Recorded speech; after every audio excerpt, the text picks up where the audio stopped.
confiança na escassez. Esse é o tema de hoje.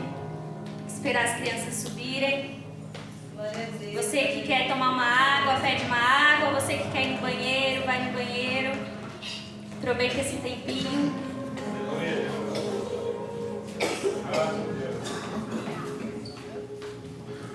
Irmãos, vocês me ajudam a ler, porque eu acho que eu não vou conseguir ler não a palavra. Amém? Amém. Há uns dias atrás, quem tem aquele aplicativo Glorify? Amém? Então você vai saber de onde eu peguei. Esses dias, a semana que passou, esses dias eu estava fazendo o devocional do dia que eles liberam no aplicativo. E era uma semana, eles liberam temas durante a semana e eles fazem reflexões em cima desses temas. E a semana que passou era sobre dinheiro. Assim, algo nada a ver se for olhar para a ministração de hoje. Mas conforme eu lendo, uma frase saltou nos meus olhos. Aleluia. Que é assim: a confiança na escassez nos faz descobrir a suficiência de Deus. Aleluia. E essa frase, parece que minha mente descartou todo o resto do devocional e só essa frase colou na minha cabeça. A confiança na escassez nos faz descobrir a suficiência de Deus. Aleluia.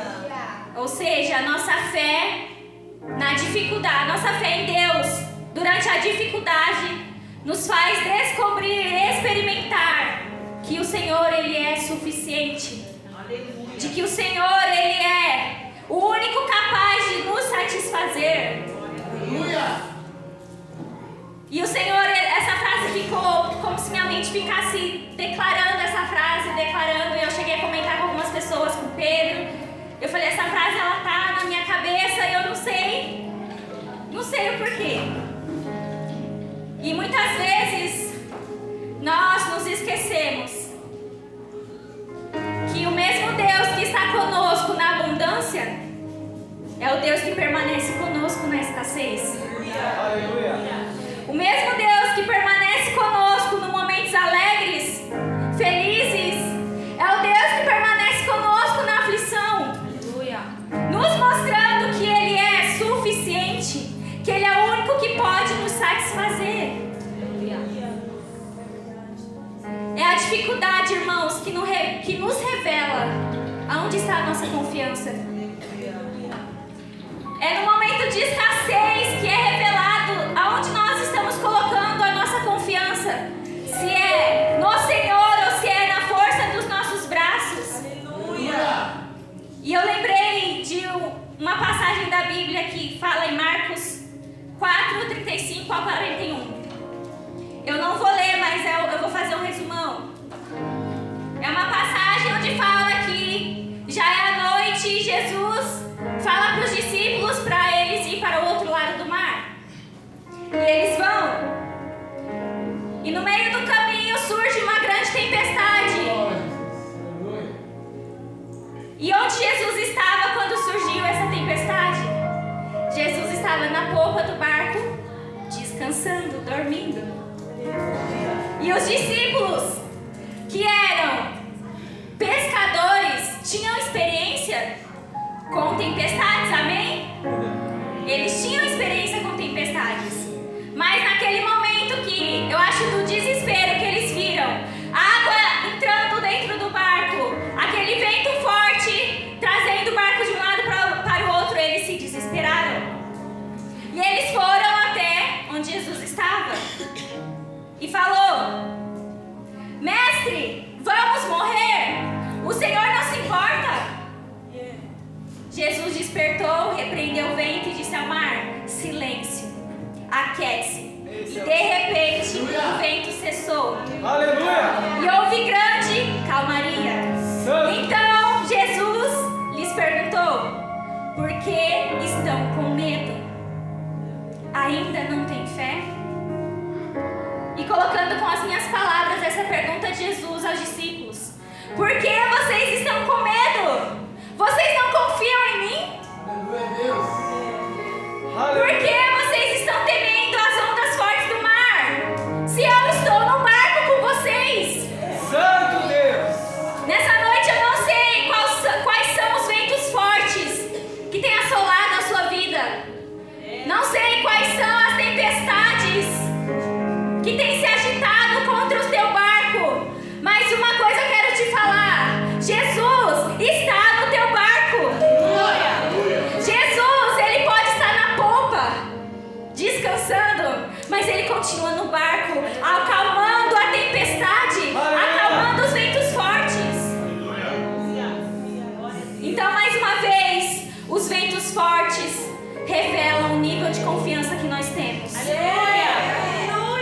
Existem dois extremos nessa passagem: os discípulos com medo e Jesus com plena confiança em quem ele servia. Ele não teve medo, porque ele sabia em quem ele confiava. Aleluia. E pensando nesse assunto sobre escassez, a Bíblia... Nossa, irmãos, eu estou enxergando um monte de coisinha.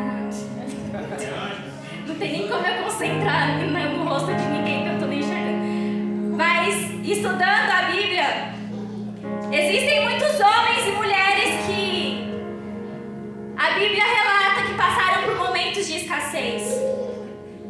E não tem outro exemplo. Eu trouxe outros, mas o primeiro que eu queria iniciar é Jó. Não teve homem que passou por mais sofrimento do que Jó. E eu gostaria que abrisse aí Jó, capítulo 1. Por que eu quis iniciar com Jó? Porque Jó, ele foi provado nas finanças, ele foi provado na saúde, ele foi provado na sua área familiar, as suas posses. Ele foi provado em todos os níveis, em todas as áreas que você possa imaginar. E nós, muitas vezes, somos provados também nesses níveis, ou fomos já, ou estamos sendo provados. E Jó, capítulo 1. A Bíblia não relata quem escreveu. Você pesquisando, né, a Bíblia não fala especificamente quem escreveu o livro de Jó. E a pessoa que escreveu, ela quis que aparecesse as características do caráter de Jó, que são: havia um homem chamado Jó que vivia na terra de Uz. Ele era Íntegro e correto. temia a Deus e se mantinha afastado do mal. Essas eram as características do caráter de Jó. E a pessoa que escreveu o livro de Jó queria que tivesse as características de Jó, quem Jó era. E mais pra baixo, a Bíblia fala da primeira aprovação de Jó, que o Senhor está lá no trono e os anjos vão até o Senhor, e o enxerido do diabo vai junto. E a Bíblia fala que o Senhor falou para Satanás. Deixa eu ler aqui que eu acho que eu vou ler melhor. Então o Senhor perguntou: você reparou no meu servo Jó? Não há ninguém na terra como ele. É homem íntegro e correto, teme a Deus e se mantém afastado do mal. E Satanás retrucou o Senhor, dizendo: é verdade, mas Jó tem bons motivos para temer a Deus. Tu puseste um muro de proteção ao redor dele, da sua família e dos seus bens, e o abençoaste em tudo que ele faz. Olha como ele é rico. Estende a tua mão e toma tudo que ele tem, e certamente ele te amaldiçoará na tua face. E o Senhor permitiu que Jó tocasse em tudo que ele possuía. E a primeira aprovação de Jó, ele perde a família, perde os animais, perde os servos, ele perde tudo. Só que a Bíblia, no versículo 22 do capítulo 1, diz assim: em tudo isso, Jó não pecou nem culpou a Deus. Aleluia! Aleluia. E aí mais pra frente tem a segunda aprovação de Jó, que foram 2 vezes. Novamente os anjos vão até o Senhor, e Satanás mais uma vez, lá. E aí o Senhor novamente fala Isso é o Senhor falando a respeito de Jó. Você reparou e observa Jó? Não há ninguém na terra como ele. É homem íntegro e correto, teme a Deus e se mantém afastado do mal. E não perdeu sua integridade, apesar de você me ter instigado a prejudicá-lo sem motivo. E Satanás fala, pele por pele, toca na saúde dele para você ver se ele não vai te amaldiçoar. E o Senhor permite Satanás tocá-lo, mas sem tirar a vida dele. E aí, todos conhecem Jó, sofreu com uma terrível doença, onde ele se coçava com cacos de vidro, de tamanha coceira que ele sentia. Jó perdeu tudo. E primeiro ponto que eu queria compartilhar com a igreja é: na escassez, permaneça confiando. Jó, ele perdeu tudo.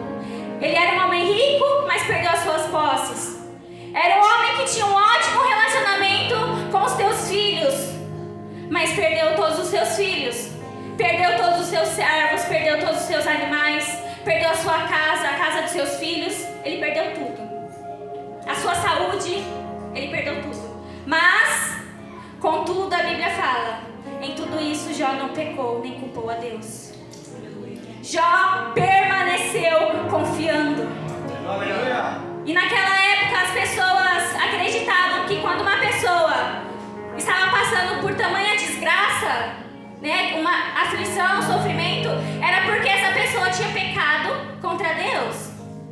Então, ela estava sofrendo consequência dos seus atos. Só que não é o caso de Jó. A Bíblia fala, e Deus fala também, que Jó era um homem correto, íntegro, temia ao Senhor, se afastava da aparência do mal. Então, Jó, ele era um homem bom.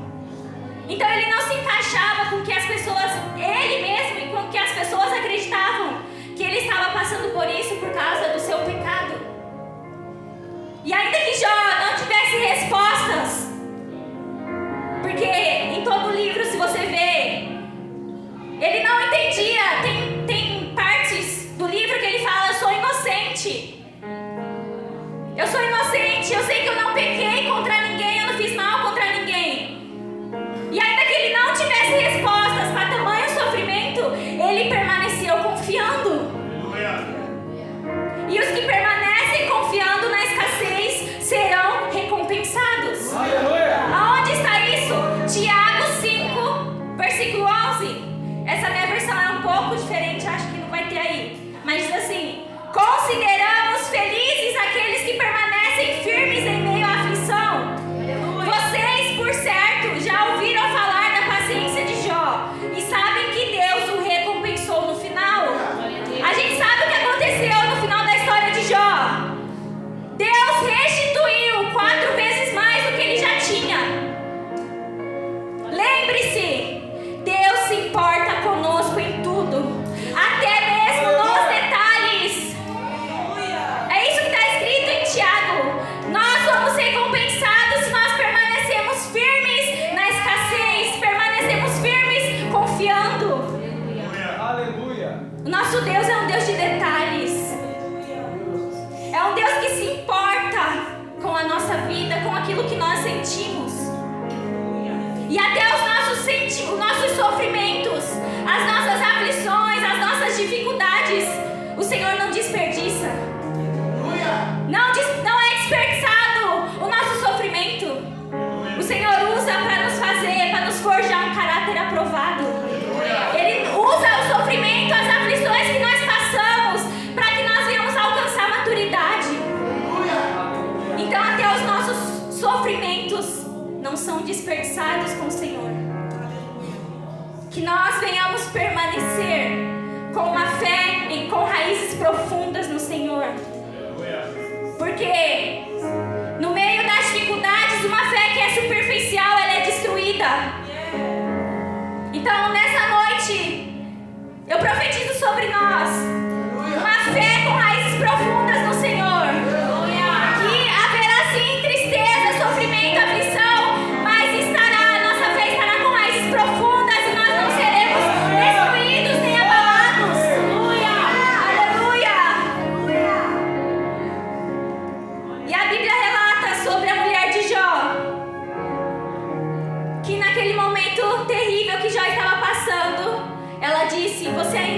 continua acreditando nesse seu Deus? O amaldiçoa? E Jó, você fala como uma louca. Por que a gente só recebe as bênçãos que vêm do Senhor? Isso está escrito em Jó, capítulo 2, versículo 8 ao 10. Jó fala, eu não vou amaldiçoar, porque eu confio no Senhor. Eu confio no Senhor, porque Ele faz todas as coisas cooperarem para o nosso bem. Ele faz todas as coisas, isso inclui as aflições, cooperarem para o nosso bem. E Jó não amaldiçoou o Senhor, mas permaneceu crente. E outra pessoa que eu lembrei, que confiou no Senhor no meio da escassez, foi Abacuque. Abacuque capítulo 3, versículo 17. A Bíblia relata no livro de Abacuque fazendo queixas ao Senhor. Senhor, a violência, o povo é mau, o Senhor não vê isso? E o Senhor responde. E no capítulo 3, Abacuque fala: ainda que a figueira não floresça, nem haja fruto na vide, o produto da oliveira minta, e os campos não produzam mantimento, as ovelhas sejam arrebatadas do aprisco, e nos currais não haja gado, todavia eu me alegro no Senhor e exulto no Deus da minha salvação. Ainda que Abacuque olhasse para o seu redor e estava tudo um caos, eu me alegrarei no Senhor. Eu me alegrarei no Senhor, no Deus da minha salvação. Não importa o cenário que você esteja, irmão. A tua alegria, a tua satisfação, a tua confiança está no Senhor. O fracasso na colheita e a morte dos animais devastariam Judá. Mas Abacuque afirmou que até mesmo no tempo de fome e perda ele ainda se alegraria. Os sentimentos de Abacuque não eram controlados pelos eventos ao seu redor, mas pela confiança na suficiência de Deus. Quando as dificuldades parecerem não fazer sentido ou ser grandes demais para você suportar, que você tire os teus olhos dessas dificuldades e olhe para o Senhor. Olhe para o Senhor, Ele é suficiente. Ele é o único que nos satisfaz no momento da escassez. Outro homem é Paulo. Paulo fala em Filipenses que ele estava preso, e naquela época as pessoas que estavam presas, elas se mantinham por ofertas de familiares, de pessoas que conheciam. E Paulo, ele agradece a oferta de Filipos, mas ele fala, não que eu esteja necessitado, porque eu aprendi a estar contente em toda e qualquer situação, porque todas as coisas eu posso através de Cristo que me dá forças. Santo Deus, aleluia. Todas as coisas nós possamos em Cristo, porque é Ele que nos dá força no momento da escassez. É o Senhor. Eu não sei qual tem sido a sua escassez, qual tem sido a sua dificuldade, qual tem sido a tua aflição,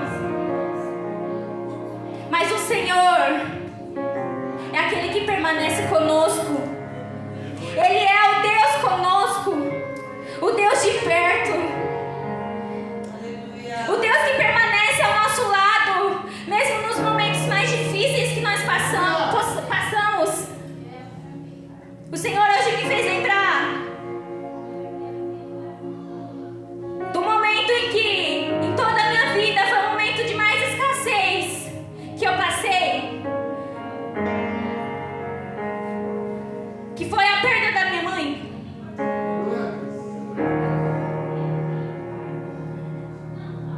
Eu não vi a resposta, mas eu também nunca questionei o Senhor. E o Senhor hoje me fez lembrar naquele momento em que você estava em dificuldade, em aflição, eu estava ao seu lado. você não estava sozinha. Santo Deus, O aleluia. Senhor, Ele é um Deus bem presente, irmãos. Um Deus bem perto, muito mais perto do que a pele dos nossos, da nossa pele. Ele é um Deus muito mais perto do que o ar que nós respiramos. Ele está perto nos momentos em que você menos imaginar que o Senhor não está com você. Ele está sim. Ele está sim ao seu lado, te dando forças. Ele é o nosso bom pastor, que deu a vida por nós. Aleluia. Obrigado. Nessa noite, irmãos, não duvide. Não duvide do Senhor.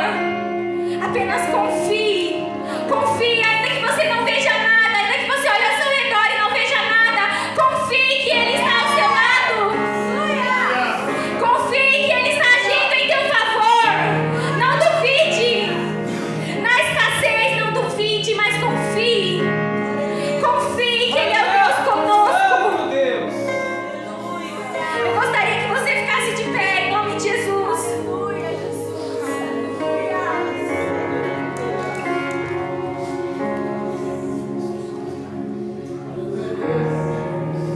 O bom pastor, ele não dá às suas ovelhas aquilo que elas querem, mas sim o que elas precisam.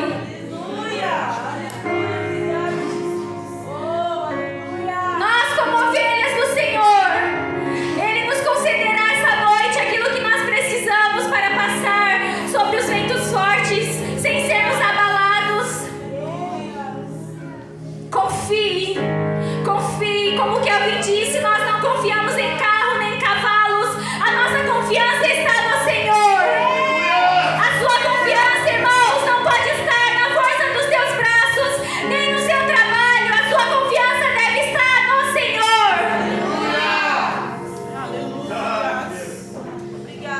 Feche os teus olhos. Comece a orar ao Senhor. Peça perdão ao Senhor se em algum momento de escassez você duvidou que Ele estava ao seu lado. Peça perdão ao Senhor se em algum momento você colocou a sua confiança em alguém ou na força dos teus braços. Faça do Senhor essa noite a confiança. Senhor, obrigado.